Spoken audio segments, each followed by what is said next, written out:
I am Dina Mired, a mother of a cancer survivor, the immediate past president of UICC and the former Director General of the King Hussein Cancer Foundation. Fighting cancer is very close and personal to me.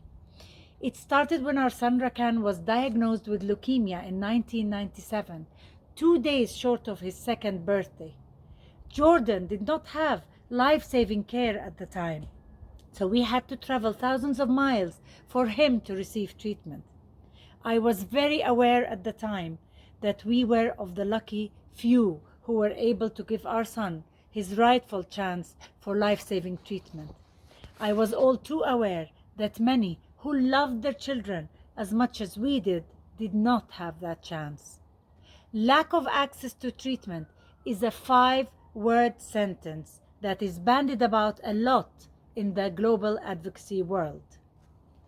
The academic style labeling of the term at times numbs us from the real horror on the ground, from what lack of access to treatment actually looks like. The Max Foundation understood, as it does now, that when a patient, for example, has chronic myeloid leukemia, CML, and does not have access to diagnostics or medication, it literally means that this patient, with dreams and hopes just like you and me, will not live to see another day. This patient will die in excruciating pain right in front of his or her helpless loved ones, whose only fault is that this patient lives in the wrong hemisphere. As a mother of a cancer survivor, I cannot begin to imagine how horrific this would be. If there is one organization whose sole mission is to deliver rather than talk about access to treatment, it would be the Max Foundation.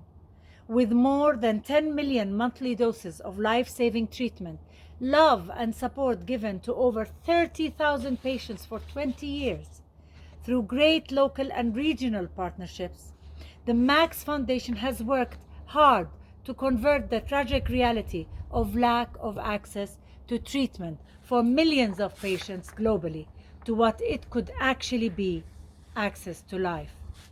With the overwhelming knowledge that 70% of global cancer deaths are in low and middle income countries who are least prepared to deal with cancer, the Max Foundation did not shy away from this statistic, but rather it steeled their resolve. The Max Foundation started working, reaching out, and never wavered. Day in, day out, for 24 years, the Max Foundation has heeded the call of help from so many patients, putting treatments in the hands of thousands of patients who need it today, totally free of charge. As pioneers in the management of global access programs, as well as other access channels and diverse partnerships, the Max Foundation has certainly delivered on its mission and has honored the legacy of Maximilian Max Rivarola in the most noble of ways. His memory is forever linked with the lives of thousands of human beings from all over the world who have been given a second chance at life. This year, the Max Foundation wants to do more. It wants to increase its support to reach out to those patients who live in countries who do not have the funding for diagnostic testing kits. Diagnostics are the first step in a patient's journey. Without diagnosis, you simply cannot start treatment. The Max Foundation steps in to provide free diagnostic equipment and test kits to countries where there are none, thus allowing patients access to the thousands of dollars in free treatments from the Max Foundation. The Max Foundation is in the business of saving lives. I am beyond honored to be affiliated with the foundation.